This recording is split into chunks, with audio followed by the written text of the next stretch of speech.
Oke, baiklah. Assalamualaikum warahmatullahi wabarakatuh. Perkenalkan, nama saya Muhammad Rayhan Irham dengan nomor NIM 070111 2825 30 122. Nah, pada kesempatan kali ini saya akan mempresentasikan materi mengenai paradigma dalam administrasi negara atau administrasi publik.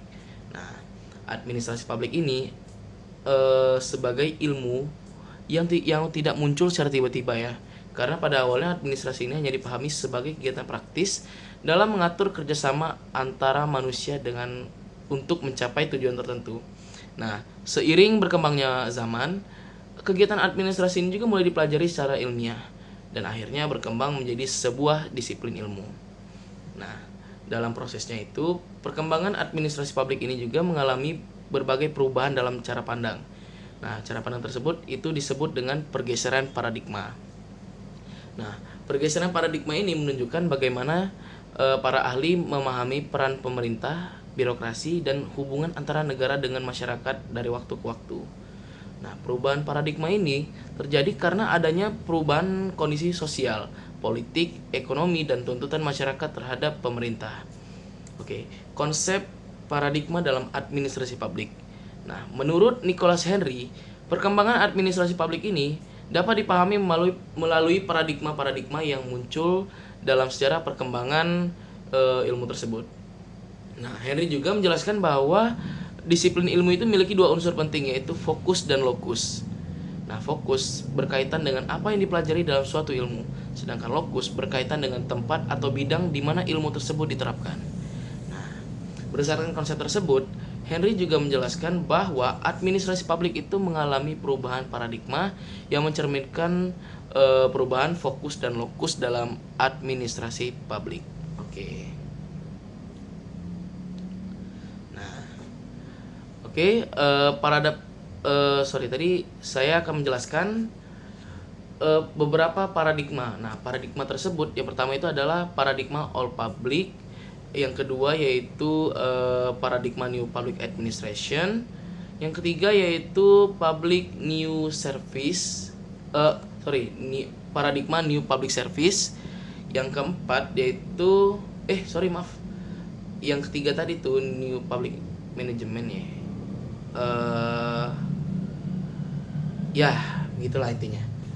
Oke, mungkin saya akan menjelaskannya dari satu dulu ya. Dari pertama yaitu paradigma all public administration. Oke.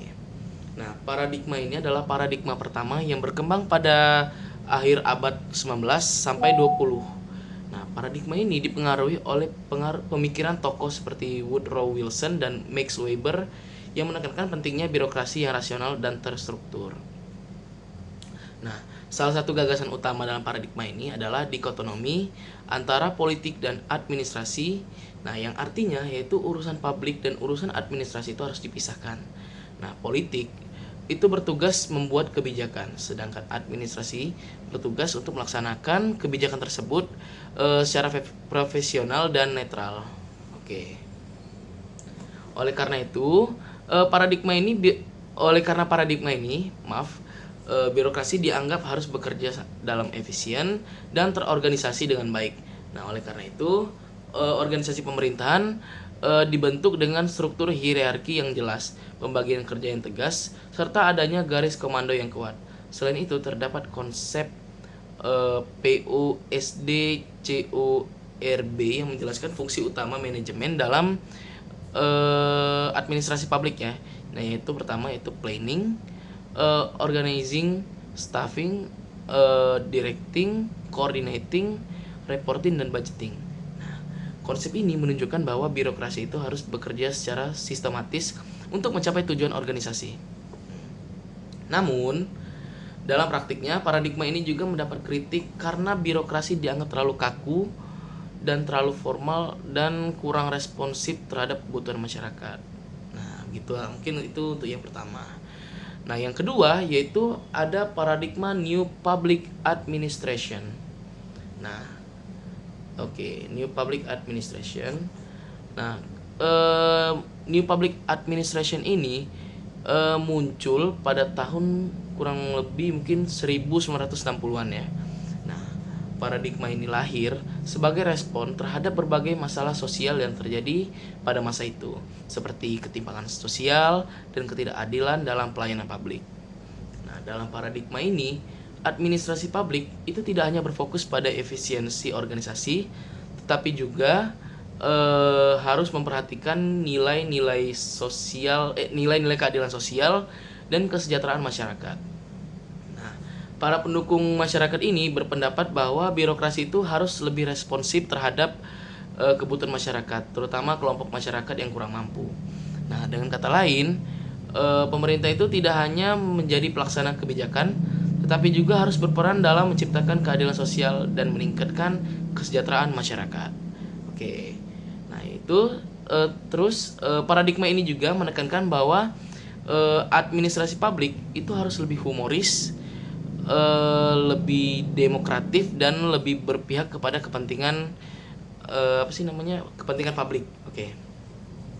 Nah, yang ketiga yaitu ada paradigma New Public Management. Nah, oke. Paradigma New Public Management ini, atau bisa disingkat juga sebenarnya NPM ya, itu berkembang lebih tepatnya pada tahun 1980-an.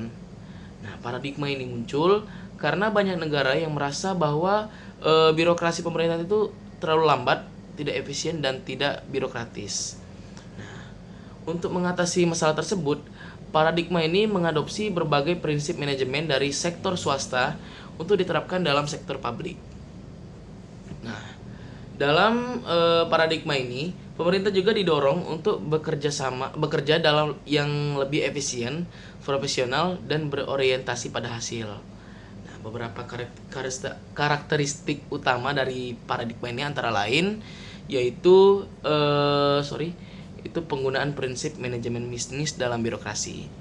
Itu yang terus selanjutnya itu adalah adanya pengukuran kinerja yang jelas, fokus pada hasil kerja atau output, peningkatan efisien dalam pelayanan publik, serta mendorong inovasi dalam pelayanan pemerintah. Nah, paradigma ini berhasil meningkatkan efisiensi di beberapa negara, tetapi juga mendapat kritik karena terlalu menekankan aspek ekonomi dan terkadang mengabaikan nilai-nilai demokratis serta kepentingan masyarakat. Nah, yang terakhir yaitu ada yang terakhir itu adalah paradigma New Public Service. Nah, paradigma New Public Service benar-benar. Paradigma New Public Service. Nah, sebagai respon terhadap kritik terhadap New Public Management tadi, muncul paradigma New Public Service. Nah, paradigma ini menekankan bahwa tujuan utama dalam administrasi publik adalah melayani masyarakat sebagai warga negara, bukan sekedar hanya pelanggan. Nah, kenapa? Nah, karena dalam paradigma ini masyarakat itu dipandang sebagai bagian penting dalam proses pemerintahan. Oleh karena itu, pemerintah juga itu harus mendorong partisipasi masyarakat dalam pengambilan keputusan.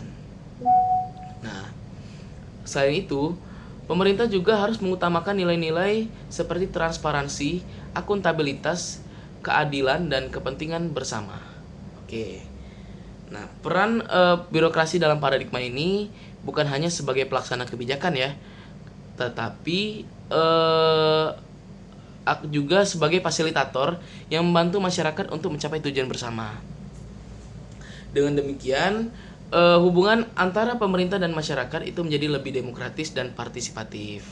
Nah, dari situ kita mendapatkan kesimpulan bahwa administrasi publik ini juga mengalami perkembangan yang cukup panjang dan dinamis.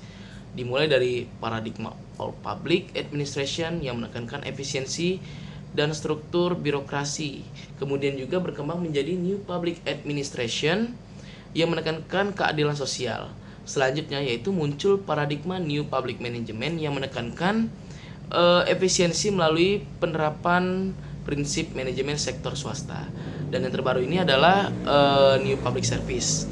Nah, new public service ini menekankan pelayanan kepada masyarakat sebagai warga negara serta pentingnya partisipasi publik dalam pemerintahan.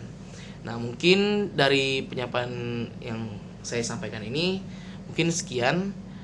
Saya mohon maaf kalau saya banyak belibet, dan saya juga mungkin banyak melihat, karena saya jujur ya begitulah mungkin ya. Ya karena mungkin sudah selesai, saya akhiri mungkin. Wassalamualaikum warahmatullahi wabarakatuh.